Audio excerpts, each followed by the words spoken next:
मोदी के मुरीद जिनपिंग भी हो गए। ये मैं क्यों कह रहा हूं?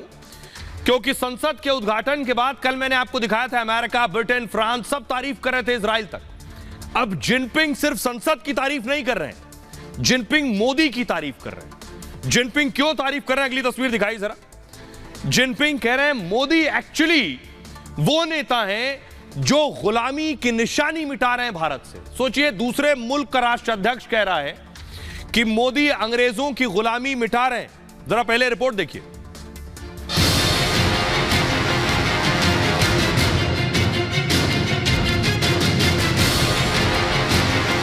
पीएम मोदी की पूरी दुनिया दीवानी है। मोदी जहां जाते हैं वहां का माहौल बदल देते हैं। यही कारण है कि मोदी का विरोध करने वाला चीन भी अब मोदी की तारीफ कर रहा है। मोदी का अंदाज, उनका स्टाइल और भारत को आगे ले जाने के उनके जज्बे की चीन तारीफ कर रहा है।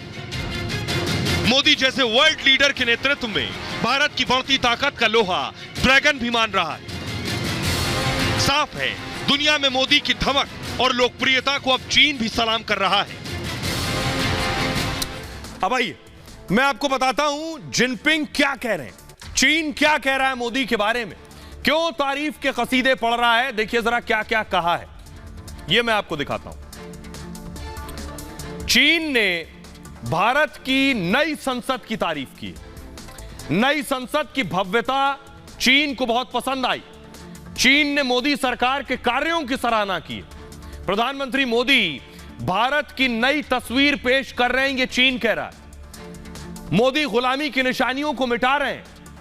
भारत 200 सालों तक अंग्रेजों का गुलाम रहा। अंग्रेजों के जमाने के प्रतीकों को हटाया जा रहा है, नाम बदले जा रहे हैं, नई इमारतें बनाई जा रही हैं, गुलामी की प्रथाओं को बदला जा रहा है। मोदी ने बजट पेश करने की पुरानी प्रथा बदल दी। अंग्रेजी के उपयोग को कम किया जा रहा है, हिंदी भाषा को बढ़ावा दिया जा रहा है। मेडिकल की पढ़ाई हिंदी में शुरू हो गई है। भारत अपनी संस्कृति की पहचान को स्थापित कर रहा है। भारत एक आधुनिक देश बनने की ओर बढ़ रहा है।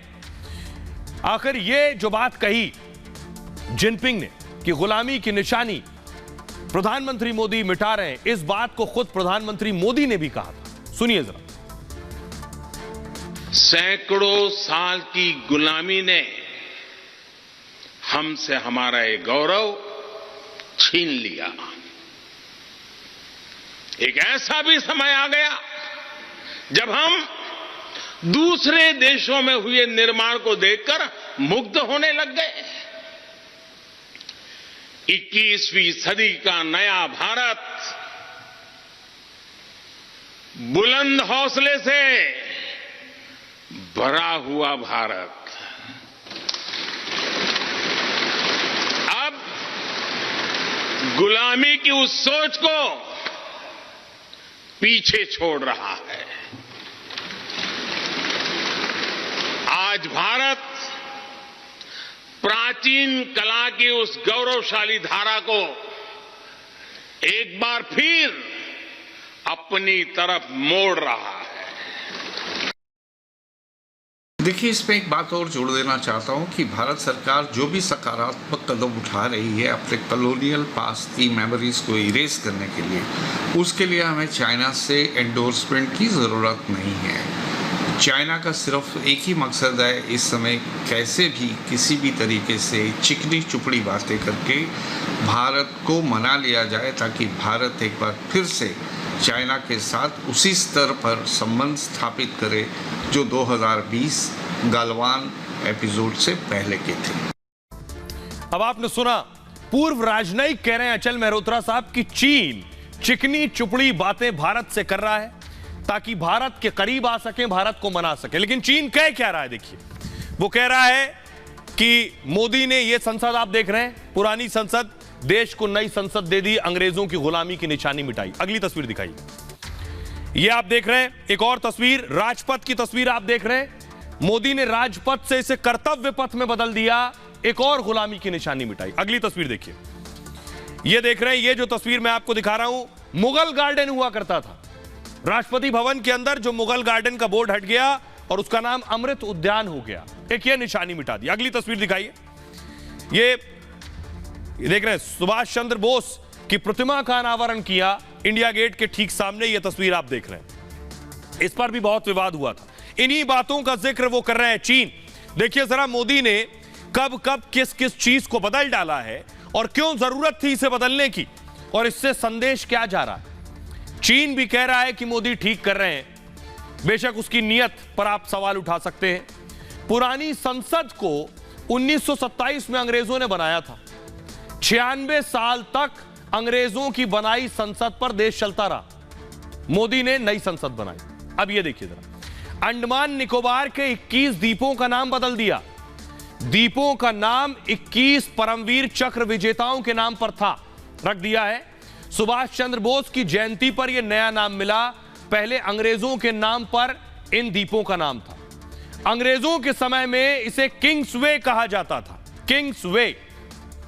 आजादी मिली तो किंग्स वे का नाम बदलकर अनुवाद हिंदी कर दिया और राजपथ कर दिया। मोदी ने इस लोकशाही और लोकतंत्र में राज और राजपथ की जरूरत नहीं, इसलिए इसे कर्तव्य पथ कर दिया। इंडिया गेट पर कैनोपी, ये आप देख रहे हैं, ये कैनोपी में जॉर्ज पंचम की मूर्ति लगा करती थी, हुआ करती थी। 1968 में जॉर्ज पंचम की मूर्ति को हटाया गया था और ग्रैंड कैनोपी में उसके बाद सुभाष चंद्र बोस की प्रतिमा का अनावरण प्रधानमंत्री नरेंद्र मोदी ने किया था। और अब यह तस्वीर देखिए, प्रधानमंत्री आवास वाली जो रेस कोर्स रोड हुआ करती थी, आपने भी सुना, मोदी के पीएम आवास में आने से पहले उसे रेस कोर्स रोड ही कहते थे। यह नाम अंग्रेजों ने रखा था, मोदी ने इसका नाम बदल दिया। मोदी ने नाम बदलकर लोक कल्याण मार्ग रखा, वो जगह जहां से लोगों का कल्याण हो। अब यह अगली तस्वीर बीटिंग द रिट्रीट में बदलाव हुआ। अबाइड विद मी धुन बजती चली आ रही थी। और आपको बताऊं, ये स्कॉटिश कवि ने 1857 में यह धुन लिखी थी, 1857 में। इसे दुख या मातम के समय बजाया जाता था और मोदी सरकार ने ऐ मेरे वतन के लोगों यह धुन शामिल की इसमें। 2015 में सितार, संतूर और तबले को भी शामिल किया गया। अब एक और नाम, पहला राष्ट्रीय युद्ध स्मारक बना। भारत के पास अपने शहीदों का स्मारक नहीं था। मोदी सरकार ने इस कमी को भी खत्म किया और इंडिया गेट के पास ही राष्ट्रीय युद्ध स्मारक भी बनाया। एक और, रेल बजट का आम बजट में विलय किया। कभी किसी ने सोचा ही नहीं। अलग अलग रेल बजट और आम बजट की प्रथा थी, उसे बदला प्रधानमंत्री मोदी ने। 2017 में पहली बार आम बजट में ही रेल बजट को जोड़ दिया गया। बजट पेश करने की तारीख भी बदल दी गई, 1 फरवरी कर दी गई। ये सारे बदलाव किए गए। आइए अब मैं आपको दिखाने जा रहा हूं कि ये ऐसा ही नहीं। तस्वीर देखिए जरा। दरअसल एक तरफ जिनपिंग तारीफ कर रहे हैं, एक तरफ बाइडेन गले लगा रहे हैं। ये बेवजह नहीं है, ये मैं इसलिए कह रहा हूं। जरा एक वीडियो जो पिछले दिनों वायरल है वो पहले देखिए, फिर आपको इसका मतलब समझाऊंगा। Make way for the boss. Prime Minister Modi is the boss. One sun, one world, one bridge, one Narendra Modi.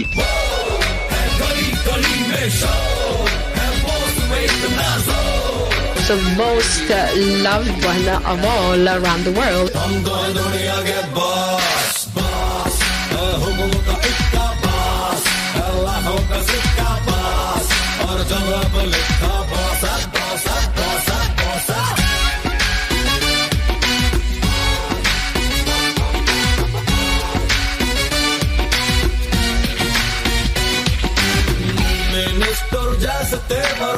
हर कोई लेता फेवर। आइए अब मैं आपको बताने जा रहा हूं कि बॉस मोदी के आगे आखिर क्यों झुक रहे हैं जिनपिंग। बड़ी वजह है। जिनपिंग की जो तारीफ कर रहे हैं, बेवजह नहीं कर रहे हैं, तारीफ इसलिए कर रहे हैं। हर महीने देख रहे हैं कि बाइडेन गले मिल रहे हैं, कभी बाइडेन ऑटोग्राफ मांग रहे हैं, जिनपिंग दूर से देख रहे हैं। चीन भारत की बढ़ती ताकत के बारे में जानता है। विश्व पटल पर भारत की भागीदारी बढ़ रही है। ऑस्ट्रेलिया के पीएम ने मोदी को बॉस कहा था। हजारों की भीड़ के सामने दुनिया सुन रही थी कि ऑस्ट्रेलिया का पीएम जो स्क्रिप्ट दी गई, उस स्क्रिप्ट से अलग जाकर मोदी को बॉस कह रहा। बाइडेन ने पीएम मोदी का ऑटोग्राफ मांगा। यूक्रेन युद्ध के बावजूद भारत रूस से तेल ले रहा है। कूटनीति से अमेरिका पश्चिमी देशों को साध रहा है और चीन अब भारत के नजदीक आना चाहता है। सीमा विवाद के बाद संबंधों को सुधारने की अपील कर रहा है। चीन के अखबार ग्लोबल टाइम्स ने भारत को आगाह किया कि अमेरिका चीन के खिलाफ भारत को उकसा रहा है। अमेरिका चाहता है भारत चीन की जगह ले ले। पश्चिमी देशों ने भी भारत को चीन के खिलाफ भड़काया है। पश्चिमी देशों ने हमेशा भारत चीन से पक्षपात किया है। भारत की तारीफ के पीछे चीन बेहतर संबंध चाहता है। आइए अब मैं आपको सुनवाता हूं। डिफेंस एक्सपर्ट कर्नल शैलेंद्र साहब बता रहे हैं ये जो चीन का मोह और प्यार भारत की तरफ बढ़ रहा है, ये क्यों बढ़ रहा है, सुनिए। और हमारा नंबर 1 एनिमी चाइना इसमें हमें सपोर्ट कर रहा है। हालांकि उसका अपना इंटरेस्ट इन्वॉल्व है, क्योंकि वो जगह ढूंढ रहा है जहां वो हिंदुस्तान के साथ, इंडिया के साथ कहां मेल मिलाप बढ़ा सकता है, वो इस पॉइंट ऑफ व्यू से कर रहा है। नॉट दैट कि उसको कोई बहुत ज़्यादा खुशी हो रही है, लेकिन यस मजबूर है चाइना भी कि अगर आप अपने देश की प्रतिष्ठा, अपने देश के नाम को सर्वोपरि ऊपर रखना चाहते हैं तो यू हैव टू एग्री।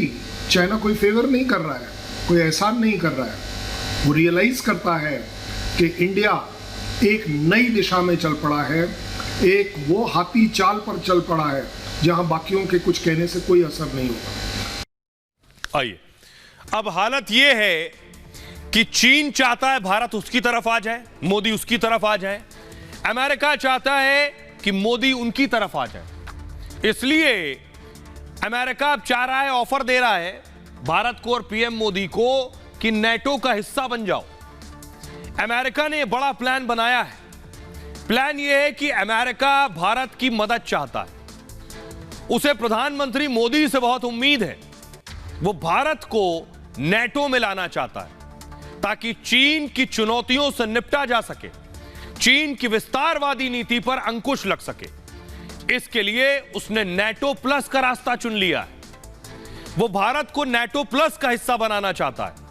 अमेरिकी संसद की समिति ने इसकी सिफारिश भी की है बाकायदा। समिति का कहना है इससे नेटो प्लस और मजबूत हो जाएगा। चीन को टक्कर देने के लिए ऐसा करना बेहद जरूरी है। भारत इसका सदस्य बनता है तो चीन पर नकेल लगेगी। अमेरिकी कांग्रेस की यह समिति बहुत पॉपुलर है और पावरफुल भी है। इस समिति को चैन समिति के नाम से भी जाना जाता है। इसे बोलचाल की भाषा में चीन समिति भी कहते हैं। समिति की सिफारिश की टाइमिंग बहुत अहम है क्योंकि मोदी अगले महीने अमेरिका जाने वाले हैं। भारत इसका सदस्य बना तो दोनों को फायदे होंगे। खुफिया जानकारी साझा करने में भी सहूलियत होगी। अमेरिका के साथ रक्षा सुरक्षा सहयोग बढ़ेगा। जैसा कि आप जानते हैं नेटो 30 से ज्यादा देशों का संगठन है। नेटो में जो देश शामिल होते हैं उन देशों पर कोई बाहर का देश अगर हमला करता है तो नेटो के सारे देश मिलकर जवाब देते हैं। यूक्रेन भी नेटो में शामिल होने वाला था, उससे पहले ही रूस ने हमला कर दिया।